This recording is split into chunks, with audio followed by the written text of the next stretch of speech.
I just kind of cut my hair. It looks okay when it's freshly washed. I think I've got all these little bits. I'm not good at cutting hair. Hey, this video is probably just gonna be mostly me talking. It's something I'm very passionate about, but it's not exactly a tutorial because I want to talk about like world building type stuff. And I actually took on a gig recently where I'm gonna be doing the world building for kind of a larger production, which has been really fun, and it's made me have to use my brain in kind of like some fun ways. It's nice to have a project that can kind of be all encompassing, but that does mean that I'm in a little bit over my head, at least this month. But yeah, so. This won't be a tutorial because ideally, everybody's world is going to be a little bit different. But sometimes it's just fun to talk through that process. And I used to know people who'd be writing a novel and they'd be like, I'm working on the world building, and they hated it. It was like homework. They'd sit down and they'd be trying to write out every member of every level of government and everything. And I very much think that when it comes to a project like this, the thing that fuels it is the things that you're very excited about. And so that's kind of going to be more of this talk today. And I've kind of been calling it like heuristic world building. I don't know if that's the right word, but the idea that you strip everything down and then build everything up kind of in parallel, so everything has a chance to affect everything else. It all kind of makes more of an internal sense. And this sounds like more work, but once you get it started, you start to like the core of creativity is those happy accidents where you go, oh, secretly, all of this kind of fits together. And it feels like cheating because you go, I didn't design this on purpose, but I'm finding all these ways where everything kind of makes sense. And it's really rewarding once you kind of get the momentum going. But even though it's kind of evolving, you can still guide it. And one of the things I found with working with kind of more successful artists is they're really good at holding two different states in their head, at least scale wise. There's the tiny little specific detail of whatever you're working on, and also the understanding of how that detail will affect the overall thing. Like especially if you're doing film, the understanding that like the experience is made up of all these tiny little specific moments, but those tiny little specific moments compound to create the overall feeling of the thing, and the two have to work together, and you have to kind of jump between those two phases. I have one friend, and I hope she doesn't see this, but she very much likes to think in the large picture thing. She always likes to talk about how the thing will feel, what it's gonna the impact it's gonna have on society, and like what people's experiences will be watching it. But whenever you're like, all right, give me an actual like detail of a thing that happens, what's a scene, what's a character, like the conversation kind of trails off. So you have to be and other people who get really into like the minutia of all of the world building and the plumbing and all of that, but then you go, okay, but like what is the actual story you're telling? And they're like, no, you'd have no idea, this plumbing is really well figured out. So you've got to be able to kind of jump back and forth. And one of the large scale things can be production restrictions. Like if you have a specific location you can film in, it doesn't make sense to try to develop some sci-fi world that doesn't actually match that location at all, which means you probably want to force more of your effort into making things conceptually interesting so the world can still feel rich and lived in without necessitating the construction of a bunch of CG sci-fi spires and stuff. In fact, I love having the locations figured out first. I like anything that forces you to push up against something, because the hardest part of this entire process is existing in a void. Like just the big white page. Where are you gonna draw on it? Or like you write a scene and you're like, I guess they're in a pub. Like you open up the blend file and it's just a default cube. That's the hardest moment. So the point of this whole process is just to have kind of a framework that everything else can more easily drop into, and you can look around and kind of get a sense of where you're at without having to start it from scratch every time. And I very much prefer the heuristic method to what I guess I'd call like the replacement method, which is where you walk around your town, you see things, you're like, look at that restaurant. Well, I'll have a sci-fi restaurant. And then you see a car, you're like, yeah, but I'll have like a sci-fi car, because all you're doing then is you're just giving the regular world kind of a sci-fi wrapper. And whenever you catch yourself doing that, you kind of want to stop and think, should there even be cars? So does this actually make sense? Should we reinvent the idea of a car? And I want to share kind of a pithy saying. I don't know if I've said it here before, but it's I think very true, and it's something I think a lot, and that's that you can brute force creativity. The first thing you think of is, always going to be the most obvious thing. The second is the second most obvious. The third is the third most obvious. And a lot of times somewhere between like the third and the 10th idea is there's something kind of unexpected, but still kind of makes sense. And I see that as my goal as the creator, is to do the work of going through and coming up with something that isn't just the first idea. And I've collaborated with enough people to know that sometimes, a lot of times, people think of the first idea and they go, "Oh, we did it. We came up with the thing." And I'm like, "No, we came up with the thing that every single other person in the audience will also be thinking of too." In which case, like, why are we even making it if everybody can just autocomplete everything in their head as they watch it? I think of it like with any genre, with young adult fantasy, or regular fantasy or sci-fi. When you take all of the different stories and you kind of Venn diagram the stuff in them, there's this thing at the center, which I call the shorthand. And the shorthand is anything you don't have to explain because it's been seen a million other times before, which has both, pros and cons. But it'd be something, like a communication watch or a laser gun, or some merchant is like, that'll be 15 credits, and somebody pulls out a little like card or something. It's stuff that we all intuitively get because we've seen it a million times before. And what's nice is you don't have to explain it. Like, the audience just takes it as a given. At the surface value, they go, "Okay, no, I get that." But what that's also communicating to the audience is there is nothing else below that. It is a surface level interaction. But I always like the idea of using film as a way of dropping, somebody into this other world and giving them a lot of kind of stuff to be like, "Oh, what is that? What is that?" What if when you buy something, everyone has like a little floating orb, and the two orbs kind of kiss, and that's the financial transaction. And everywhere you go in a market, little orbs are like kissing. I don't know, that's a bad idea, but it gives the audience that moment of thinking like, "Oh, okay, I guess I can kind of see how that works." And for like real big transactions, you've got two robots and they're just totally making out. No, this is a bad idea, but this would be one of the many ideas you come up with and discard on your way to try to find, the good idea. And John Cleese has a really good talk he does about the creative process, where he explains it kind of in terms of an open and shut mentality. Like, open is the state where you get to play with things. You combine different ideas, mash them together like Legos, see if they work. Be like, "Ah, that's funny." There's no wrong answers. You're very forgiving on yourself. You're not only trying to, lock things down. But at some point, if you ever actually want to get things done, you have to switch to the closed mindset and actually write and finish what you're working on. And being able to toggle between those is very important. But I think most of the world building stage has to take place in the open state, where you're just like, "What if?" And you explore the what ifs for a couple minutes and you go, "Oh, not that." Or sometimes you find something great. And I think a good way to do that is to power it with your existing obsessions. This needs to have so much energy charged in it that it's going to see you through the entire process. In fact, I think a really useful thing to do is to just write down, make a list of everything you know an inordinate amount about. Like, what are your special interests, or what are things, maybe you took a ballet class for 10 years when you were a kid and you just know a lot about that world. Or like, I was in square dancing and junior Bible quiz and stuff growing up. It's like, I know all of these weird niche things. Put all of them in a list and kind of start looking at them and see if maybe any of those can be incorporated. Sometimes I'll read a book, like I've read like White Teeth or like The Sparrow or something, and you go, "How can one person have written this thing? This is incredible." They're writing about everything as if they just know it. And it's like, well, those are the 5 things they know really, really well, and they put them all in this novel, and it's absolutely incredible.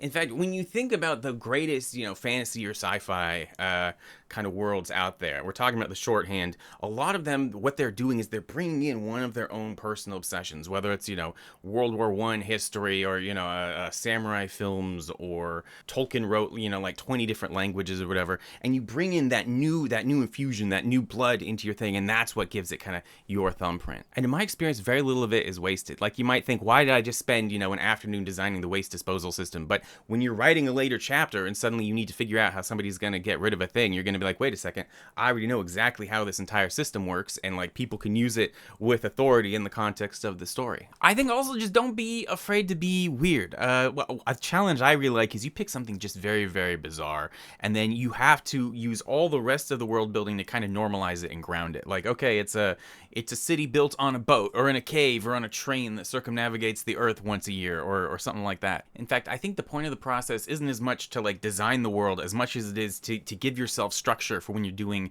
the brainstorming later. Rules are great because they give you, in fact, I like kind of weird, complicated rules. I've got this monster in Dynamo that can only exist like in the dark. and that means when the lights are out, it's basically unstoppable. But it's really easy to defeat if you have a flashlight or something. And immediately you start thinking of like, okay, so you could lock it like in a closet with the light on, and it's trapped in there until the light goes out, and then it could immediately break out unless if the light was on outside. And so you have to start thinking through kind of the logistics. I think that stuff is really fun. And again, I think it helps to stay in a flexible kind of headspace. I've talked about this before, but it's kind of the rubber blanket analogy of brainstorming. Of like, originally you have this big flexible rubber sheet, and you can put a thumbtack in it and move it anywhere and pin it into the wall. And like, that's great. That's your first idea. And then the second idea you put in like a second thumbtack, and you're creating tension kind of between those points. And then you do a third, and eventually this part is pretty taut. Yeah, that's a very locked down area, and that can be really good for like creating solid structure, whereas everything out here you still have room to kind of mess around with. But eventually, after you've been working for a while, it's worth it to just pull out one of the thumbtacks and be like, what does it feel like if we loosen this up again and try it over here? How does that affect everything else? And so it's just trying to stay in that state where you're okay with kind of like taking a few steps back and exploring a different direction. Anyways, that's a whole bunch of hypotheticals. Let's actually get into like, how could you just sit down and kind of start this? And obviously, you can do this however you want. But yeah, what I would do, first thing I would do is I'd probably get a notebook and go get some notebook that I don't care about, because I always think that I'm gonna remember everything. If I think of an idea, I'm like, oh, that was a good one. That's stuck in the meat forever. But every time I go back through my notebook, I'm like, oh, I forgot literally like 85-90% of this stuff. And a lot of times it's good ideas. The problem with notebooks is I always want them to, I glamorize them a little bit. I think of them as like an auxiliary brain, so I want to fill them with great sketches so that when I die, somebody will be like, oh, look at that. We found his journals. And it's like, that's not actually what I need a journal for. I just need journals so I can write down like, half-baked sentences and stuff so that I can remember them later.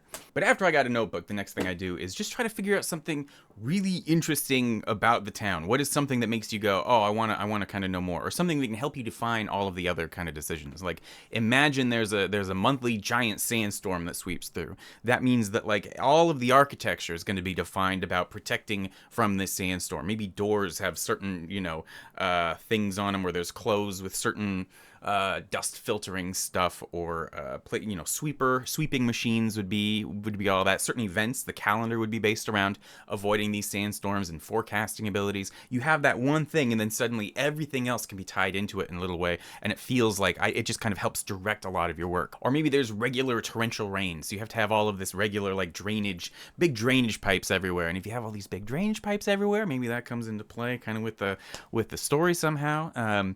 I loved in Prospect. That's the film I got to visual effects do back in 2018. They go to this alien planet. They just filmed it out in the Washington woods. It looks cool, but they added this floating dust everywhere that was toxic, and so everybody always had to be wearing helmets. Getting new air filters was a big part of the plot, and like at one point, the two main characters literally have to be linked together, so they're sharing a filter.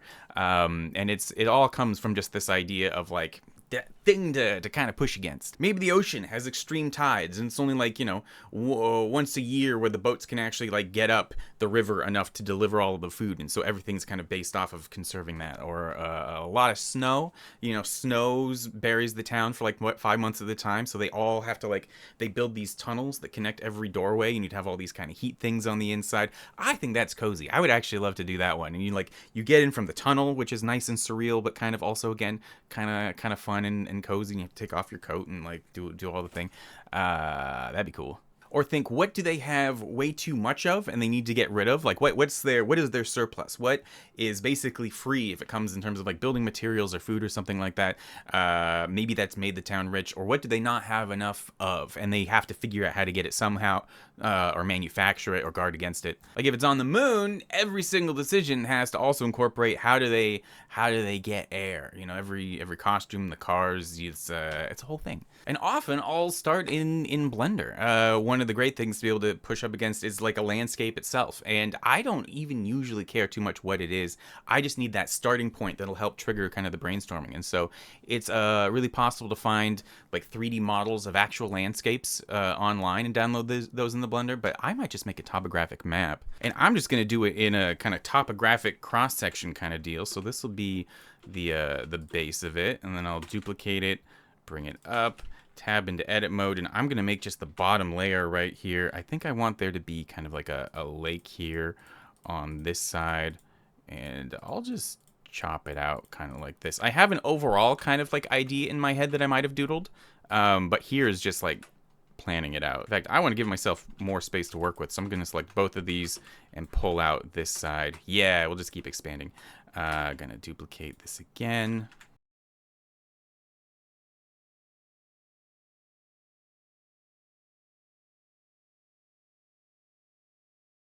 Yeah, okay. Yeah, maybe. Here, let's take this layer and went under the modifiers tab. We're going to generate solidify and pull that down a little bit and maybe give it a bevel also just to smooth it out just a little bit. Cool. And I'm going to select all of the other ones here and hit Control L, link modifiers. Is that copy modifiers? There we go. And then maybe dial in some of these guys here so we like the height. That part looks ugly. Here, I might just scale these a little randomly. Yeah, sure. In fact, maybe we say this is a lake, and this is kind of where rivers come down and enter into the lake, kind of like that. So I might add one more plane here. Just duplicate this one, and this will be kind of the lake edge. I think that'll work good. So I'm gonna give that kind of, I guess, a bluish color. And for the rest of them, let's put a empty in here. I'm gonna select one of these layers and give it a new material. Let's call it ground. You can select all the other ones and give them that same material. And let's use the empty to define the shape of a gradient, so we can kind of do a topographic kind of like height map type deal. Link materials, if we slide open the shader editor here, we can play around with this. I'm just going to create a gradient texture. Gradient texture, plug that into the base color. Control T brings us up our mapping nodes. We're going to use an object, which will be this empty right here. And now this controls the empty. We just want to make sure it's on the right axis, like that. Maybe pull it up to the top of the mountains. It goes from basically the center of the empty down to here. And so I just want to line this up with that and scale it so it's just touching the water there. Cool. And then if we take the gradient texture output and put it through a color ramp, I can make this be whatever I want. Here, let's maybe, I guess it's weird to make it a heat map, but why not? What about green to red? Does that look, oh, it looks grotesque. I hate it. Yeah, that's good. Okay. And then we can add a sun here, which really adds a lot of life. In fact, you could, if you wanted, figure out the actual sun angles for everything and like set up your stuff so that, you know, the sunsets look nice when it sets in the west or in the east. You get to decide. Or here, I'm going to put some green down there on the base. That seems to that makes sense to me. Yeah, that's cool. Okay, now let's set up a camera here. Dun, dun, dun. And up in the foreground, I'm going to set up a little text object just kind of floating right in front of the camera. In fact, let's copy the rotation here and give it a emissive color here. Just make it glow a little. We'll call this Our Town. Great. And the thing to know about this is obviously you control it. If at some point you go, I want there to be an island, you can like just make an island and it exists now. In fact, let's make a little archipelago.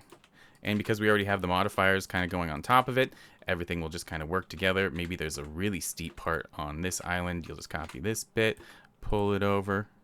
And I've seen friends do this before, and this is where typically, you know, they start going through and being like, here's the town hall, and here's the library, and here's the police station or whatever, which can, again, totally work. But I like going back even further to like the very beginning, and maybe even beyond that. What was going on here, you know, a million years ago? No, think of the first, like, settler. Who was the first person to decide that it was worth it to kind of stop in the town? I'm going to add here, I'm just going to duplicate this and say this will be what, town 1. And he doesn't really get along with these people, and so he walks around the edge here up into the next valley over, and he starts his own little thing in this flat area right here, town 2. And why did he set up exactly here? I live in the Pacific Northwest, so everything I think of is comes from like settlers moving in to do logging and fur trading and kind of all of that stuff. And so it's like, yeah, you'd have access to fresh water kind of flowing down this way. You've got access to shipping routes by boat and all of that, so you can move your stuff out of there. You've got a lot of probably natural resources in the hills. Sure, that's great. But you'd probably want to be more specific. Like, yeah, sure, it's a logging town. They're doing all the logging up here on the hillside. In fact, let's name the guy. This is Billiam Hanson's house right here, and you can kind of assume a couple things. One, he's basically a town founder, which means in modern times you can have like the Hanson Library, and it all kind of like ties back to the thing. We can assume that this place will establish, in fact, let's put it right here, kind of like along the shore. You can assume this place will expand in some sort of like, you know, the oldest part of town, the old town district.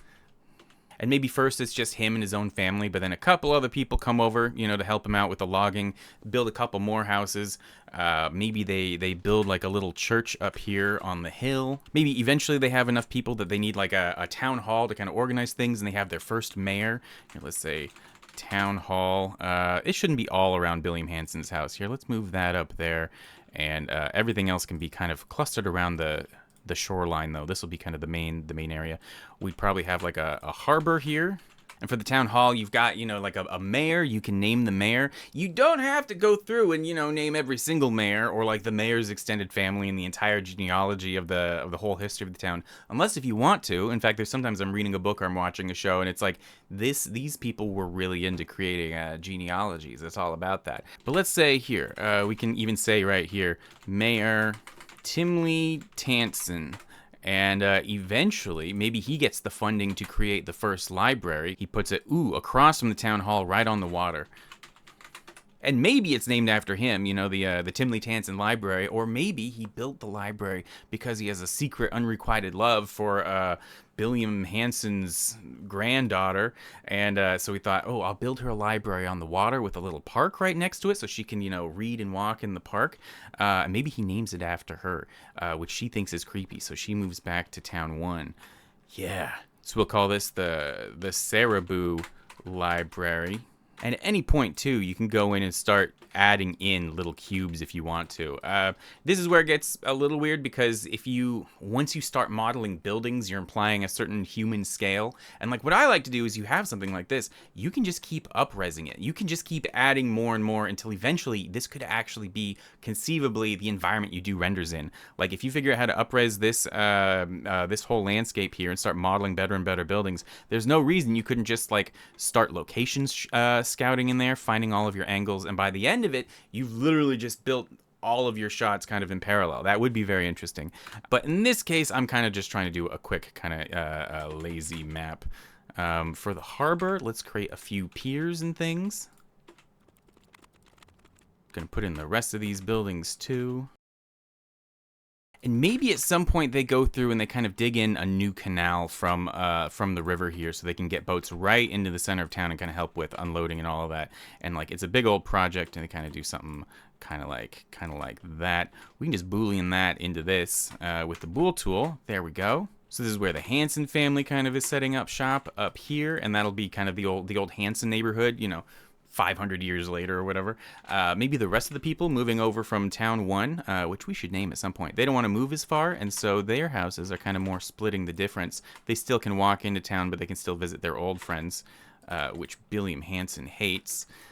We can expand this little bit around here. Since this is a bottleneck, maybe somebody builds like some little pub or something out on a pier here, because they know everybody's going to stop as they're always doing that little walk. And that could be, a regular landmark that people always have to stop at. Danny Doe's Pub. And again, all these names are bad, but I'm just trying to keep kind of the momentum up, so things are kind of flowing and all of that. And obviously, anybody who works at Danny Doe's Pub or visits Danny Doe's Pub looks out across the water and they see these islands, so that's going to lead to certain types of expansion. But this is the stage to fill things up with stuff that you're excited about. Like when I was realizing you'd see the islands from the pub, I have a little island that's offshore from where I live, and I've been obsessed with it for like the last 8 years. I'm like, I want to get to that island, and I've never been to the island. And so I related a lot to that. So I felt this little charge of excitement at that idea. And so that's probably a thing where I'd start kind of following that impulse.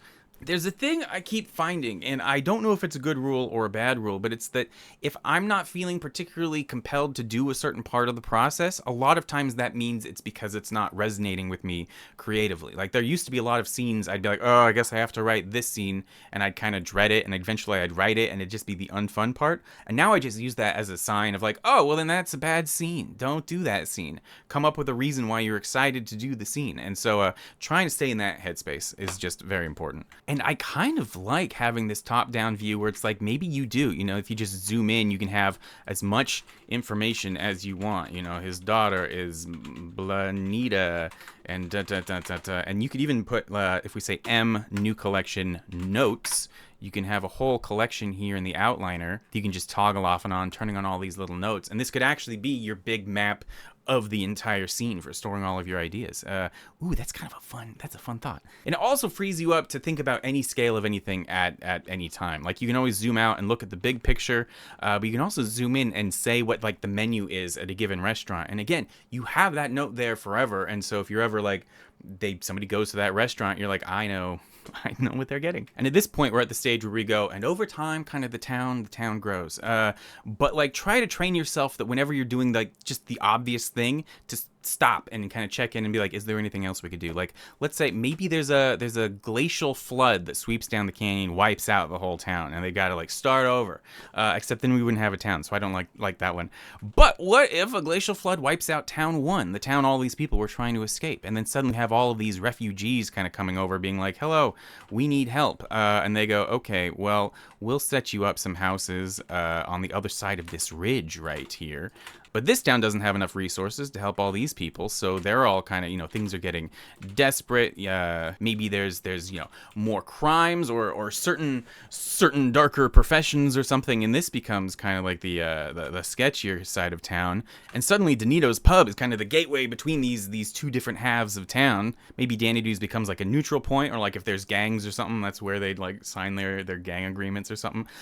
Probably this place doesn't have a police station yet. They'd probably build it here so they could keep an eye down there too, which probably makes these people a little bit unhappy. Let's say this town was called Bill's Town, and this will be the neighborhood of New Bill. Yeah. But that whole thing of New Bill and, the sketchy side of town and all of that other stuff just came from thinking like, well, okay, what if the town didn't expand? What if there was, some sort of flood or something? And it's a thing you can kind of learn to recognize when you're just going with the first option, or when there's a little moment where you can dig down a little deeper and maybe find something kind of fun. Last night, Lux and I were brainstorming about the spaceship. Lux is building a big spaceship out here in the main church space, and we wanted to be able to film in it before maybe the entire set was done, because there's things we want to like give a lot of love and attention to, but like we don't want to have to wait for them to be finished. So Lux was like, yeah, all right, what if we obscure them behind a curtain or something? And I'm like, yeah, or like cargo. And then you think, okay, well, maybe it's just an abundance of a certain type. Maybe the character just got way too many eggs, and it was like a great deal, couldn't pass it up. Yeah, I'm gonna buy all these cheap eggs, sell them at the market, so when we meet the character, they're trying to sell just like 5,000 eggs, but then the spaceship gets in a spaceship fight, and like all the eggs, and it's like, oh, my eggs, and the eggs are full of ghosts. But we immediately got this better sense of like what this character was all about. He's always kind of wheeling and dealing and kind of making bad deals and being like, yeah, I'm getting all these eggs, I'm working the angles, but then you end up in a spaceship fight where there's just eggs everywhere. And it all comes from kind of just recognizing those moments of like, here, let's play around with this a little bit. Anyways, like, again, I don't know if any of this is useful for you. I'm just making up a fake town, but it is kind of this easy. And again, at any point I can decide to change. It's all just cubes. I can decide to change where William Hanson set up his original house. I can change up anything. If I decide I want there to be, a lake right here, I can just add a lake with my little knife tool hitting K. And it's like, yeah, there we go. Or I could add, a really steep point here that kind of looks over everything. If it ever goes up the wrong way like this, just select it and hit like Shift N and recalculate normals on the inside. It doesn't know which way is up. But yeah, there we go. And don't be afraid to be sadistic. In the way we want something to kind of push against creatively, to have the town be interesting, it needs to be pushing up against stuff too. Have it wiped out by a flood. Maybe have there be a giant plague that comes through. I love, ancient Rome. They're all drinking out of like lead cups and going mad. That's some good job, Rome. That's some good world building right there. If it's a sci-fi thing, maybe there's, some factory up the valley where they're developing new rocket engines and it explodes, resulting in a giant crater, and maybe it's toxic, and maybe they build a memorial in town for, all the people who died in the explosion. It's a little cheesy, but I love statues just because it's a direct representation of the fact that the town has a history. And by doing it this way, kind of starting at the beginning and naming the occasional kind of key person, you'll have all those figures already ready. So when you're like, oh, who would this be a statue to? Oh, well, it'd obviously be, Billiam Hanson's son, who like alerted the town when there was going to be an avalanche up on West Peak. Again, you can name these things better. And eventually maybe there's a ski lodge up here, and at any point you can just be writing down random notes. Like, say you get some part of your brain really enjoys the idea of a ski lodge. When I go out and get coffee, I'll just open up my notebook and I'll just start writing. I'll fill a whole little page of just random ideas I have about the ski lodge, and those ideas usually connect to other ideas. But yeah, another thing I really like about this map and being able to zoom in and out is it easily allows you to do that both sides kind of thing. You can zoom out at any time and see the overall picture, but you can also zoom in and think about things from a human scale, which I think is really important. Instead of just picking a bunch of random places for stuff to be, you go, where does somebody go on a Friday night? It's like, well, eventually they'd probably go down to New Bill, and then around this point I get annoyed by the name New Bill, and so I come up with something better. But this would obviously be where the nightlife is. Maybe it's some sort of like little red light district thing. Oh, no. Yeah, the red light district, it's a whole island. It's the red light district island, and there's like a ferry called the Naughty Ferry that'll take you over there. And so from Danny Doe's pub, you just see the red glow of all of the, the neon and the stuff going on at the red light district island. And you could just call it, something like Red District Island or like, Naughty Island. But a lot of times names have a really inconspicuous kind of starting point. I actually think it's kind of frustrating because most of the things in Puget Sound where I live were named by one guy on a boat. I think Captain Vancouver, who was just pointing at every like island and mountain and naming them after his friends. Like Mount Rainier, I think that's the biggest mountain in the lower 50 United States, is named after like his old war buddy from France. Like nothing to do with anything. Seattle is named after Chief Sealth, I think, who's actually from Blake Island, which is the island I was just talking about. And Blake Island is named after like some real estate mogul who was trying to run for mayor, but he didn't make it, and so he kind of in a huff was like, well, then I'm buying this island and building a mansion for my family. But if you have the red light district out here, that makes you think there was something that kind of pushed them out of here, and so you have to think, who was like the first person who decided, well, then I'm gonna take my naughty business out to the island? And you'd probably call it, like I don't know, Badita's Hideaway. No, that's horrible. I hate that. And then, of course, seeing this makes me think of like the Prohibition with all the rum runners, because Puget Sound was full of people, smuggling alcohol in through all the little islands that we have out here during the alcohol prohibition. And that would make sense that they'd come down from here into these islands, come in and maybe disperse their stuff in Badita's Hideaway, take the Nada Ferry into New Bill. Yeah. And I am legitimately sorry if it's just annoying hearing me make up all of this stuff for no reason, but this is what you do. And I think it's fun. You'll notice I'm pulling from a lot of, real life kind of things that I'm used to, as do we all, because again, that's the thumbprint that you generate by living in the world. You come up with all of these different influences and kind of stuff, points of reference. But when people watch Dynamo Dream and they go, this has a weird like Seattle vibe to it, but even though there's like nothing specific they're looking at, it's like the aggregate of all of the different influences result in a very kind of like Seattle Pacific Northwest kind of vibe. And I don't know, I think that's fun. But I want you to notice how like if something's there, it's gonna trigger a thought in your creative process. Like adding, a little ravine back here, at some point you'll put something in there. Or if we add more islands, as you're thinking about stuff, you'll find something to put on those islands, and it'll be fun. Here, if we select all these different layers here and join them with Control J, you can just grab a point and move it around and just kind of deal with stuff a little bit more organically than having to go kind of layer by layer, which is nice. Probably at some point they'd rebuild Billstown after they rebuild the dam up here. I'll turn that back off, extrude it over. Cool. They'd probably build a tunnel, in between this town and Bill's town eventually in the future. Okay, sorry, we're just in it now. This is the fun bit. So you can use that as the starting point, but then you start pressing it against other variables too. Like going back to basics. What about physics? Are you in a parallel universe or another world? Is the gravity the same? Does time operate the same? My brain seizes up whenever people talk about magic, because magic is anything that doesn't fit into your regular physics system. But if it's like a universe where it's like, magic is real and normal, then it's like, then that's just physics. You just have a more convoluted kind of physics system. So that's I don't know. I tend to be very litigious with magic. The interesting part for me with magic is where you establish the rules. Otherwise, it feels like narratively you can just pull stuff out of thin air to solve a story problem. Another thing that I think is really often looked over in sci-fi, and I've talked about this I think a little bit in the past too, is just food.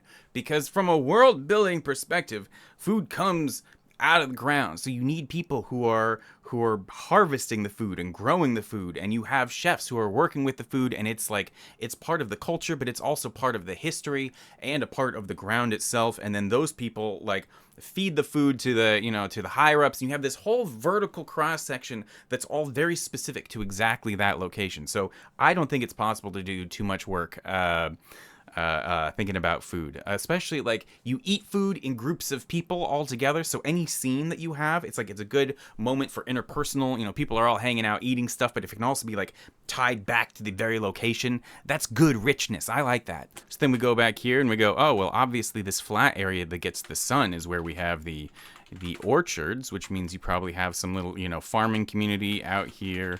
And then I would probably want to Google, like, what are the base crops, and can you grow them all in the same biome? Like, for grain or whatever. Like, how much space do you need for grain? Maybe the grain kind of comes down from this prairie down near Billstown.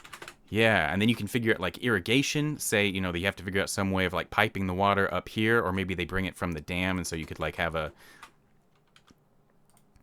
dun dun dun. They got some little aqueduct kind of thing that goes through here. Can I just do it like this and then Control B, bevel it, and delete it? Yeah, I can. Okay, now we have our ugly irrigation canal. And feel free to jump through time. We've got this irrigation canal. That's really cool. But you can also think like, all right, what would they have done 100 years before that? Are there old, remnants of pipes or old farm equipment that's scattered around, even though they don't use it? It's the thing art directors do, where if you're trying to design a basement for a film that takes place in the 70s, you buy a TV from the 60s with the thought that like it's an old TV that they've had sitting around for 10 years. Not everybody in the 50s was driving a new 50s car. They were all driving ones from the previous kind of decade. And so having all those layers in there all the time is a really fun way to think. And think about, the different power structures. Are the people, if you think of a main character, what's life like for the people who are worse off? What's life like for the people who are better? When you have, some little kind of frontier town like this, everybody's going to mostly probably be in the same bracket. But eventually, once you get into hyper-capitalism and all of that, you've got, the people floating in their cyberpunk ivory towers and all the other people kind of down below. Maybe you work that into your kind of your thing too. And think about like big infrastructure. If somebody's building a bridge or a big library or something, where's that coming from? Yeah, you've got capitalism, like the downtown areas where people need their office space. That comes from businesses and capital and all of that. You've got the government where they'll pool money and use it for the greater good, hopefully. And you've got religion where it's like you think of the big cathedrals and all of that stuff, or you think of the missionaries going out kind of to new areas. Like that's a huge world building kind of force right there. Here, I'm gonna grab all of this and link the materials to that too, just to make everything. Ooh, yeah, that looks nice. In fact, when you think about the early settlers, like what were their beliefs? Did they have certain superstitions about the area, or different things they might build monuments to, or try to superstitiously avoid? And you can work all that in from the beginning. Is the religion a proud one, where they build the church up on the top of the hill to kind of demonstrate the power of God, or maybe it's like more of a humble kind of thing where they have it outside of town, so it's a place of kind of more quiet contemplation and existing in nature. And suddenly all of these words seem too formulaic. I'm like, I need to get some proper nouns in there so we can be like, what? Thampy's knee, where old man Thampy, busted his knee. That's the that's what we called it in the olden days, and so it's the church at Thampy's knee. Great. Or what about the utilities? Where, do they have electricity? Where does the electricity come from? You can make electricity, at least in our dimension, anytime anything is spinning, because you can move the magnet across, the conductor, and that pushes the electrons, and that gives you, gives you power. So anything that can make anything spin, whether it's wind turbines up here on the Billstown Ridge, or, a hydroelectric turbine here, or using the motion of the waves to, agitate something. And if you become curious about something, spend a couple minutes on Wikipedia. Every time I'm doing this stuff, I've got 20 tabs open being like, all right, how does a hydroelectric dam work? Why do we use, three-phase power to transmit power over like long distances and all of that? Which is like an interest that I have, but it also gives me more kind of ammo for designing a believable universe. In my house, I pay for, water and electricity and garbage removal. And internet is such a weird one because it's literally just the data pipe. Like, oh, I've got my data subscription. It comes through the little pipe, and if you don't pay, they go, no more data for you. That's such a weird new concept. Maybe on your thing, if it's on the moon, they've got an air pipe, and like, hope you paid your air bill, or you're dead. So yeah, maybe you've got the generator by the dam, and they've got, little substations gathered around, and maybe like one of the high school pranks of what's this town called? I guess it's just called our town. One of the pranks that like the high schoolers graduating from our town do is they sneak down, in accordance with the old town rivalry, to Billstown and destroy their substation. There's a little prank, but like that's an idea that just came straight out of looking at the map. Whereas if I were just sitting in a void, like what's a prank they do? I don't know what I would think. Or get books on cities, or pick a city that kind of reminds you of what you're going for. And I can guarantee that the actual history of the real city is going to be way more interesting than anything you've come up with, because people are nuts, and history is nuts, and a lot of weird stuff has happened. And all the ideas are just there in the past, and you can just take them and be like, that's my idea now, thing that happened. But yeah, the big point of this, apart from being just, kind of a really silly fun time, is to really help yourself with the actual writing process later. Like, you don't have to write in a void. If two characters are going on a date, and they're like, interior pub, like, you can say, no, it's the interior Danny Doo's pub, and you have a sense of what the history was, of like when it used to mediate conflicts between gangs of New Bill and Art Town. Maybe the gal lives on, Badita's hideaway, and she misses the last ferry, so she has to go home with a date. She's like, oh no, and he's like, oh well, you can crash at my place or whatever. And all of these ideas just kind of flow organically out of the fact that you've already done the work with the world building.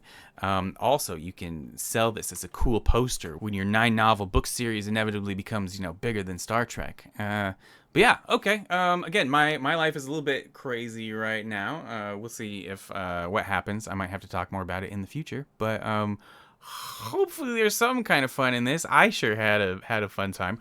And yeah, I will talk to you soon. I still want to do some other videos this month, but yeah, goodbye. And it's a thing you can kind of learn to recognize when you're just going with the first option, or when there's a little moment where you can dig down a little deeper and maybe find something kind of fun. Last night, Lux and I were brainstorming about the spaceship. Lux is building a big spaceship out here in the main church space, and we wanted to be able to film in it before maybe the entire set was done, because there's things we want to like give a lot of love and attention to, but like we don't want to have to wait for them to be finished. So Lux was like, yeah, all right, what if we obscure them behind a curtain or something? And I'm like, yeah, or like cargo. And then you think, okay, well, maybe it's just an abundance of a certain type. Maybe the character just got way too many eggs, and it was like a great deal, couldn't pass it up. Yeah, I'm gonna buy all these cheap eggs, sell them at the market, so when we meet the character, they're trying to sell just like 5,000 eggs, but then the spaceship gets in a spaceship fight, and like all the eggs, and it's like, oh, my eggs, and the eggs are full of ghosts. But we immediately got this better sense of like what this character was all about. He's always kind of wheeling and dealing and kind of making bad deals and being like, yeah, I'm getting all these eggs, I'm working the angles, but then you end up in a spaceship fight where there's just eggs everywhere. And it all comes from kind of just recognizing those moments of like, here, let's play around with this a little bit. Anyways,